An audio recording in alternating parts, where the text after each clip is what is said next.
সম্মানিত এলাকাবাসী, শুভেচ্ছা নেবেন।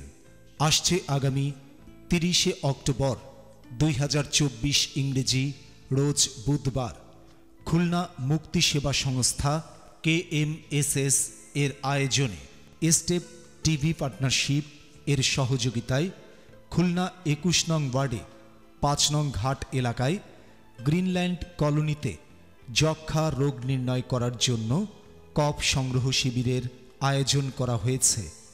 যাদের যক্ষ্মা রোগের নিম্নলিখিত লক্ষণগুলো আছে তারা কফ সংগ্রহ কেন্দ্রে আসুন এবং আপনার কফ পরীক্ষা করান। এখানে প্রাথমিক চিকিৎসার ব্যবস্থা করা হয়েছে। কফ পরীক্ষা এবং প্রাথমিক চিকিৎসা সম্পূর্ণ বিনামূল্যে করা যাবে। আপনারা কফ সংগ্রহ কেন্দ্রে আসুন, আপনার কফ পরীক্ষা করান এবং প্রাথমিক চিকিৎসা সেবা গ্রহণ করুন।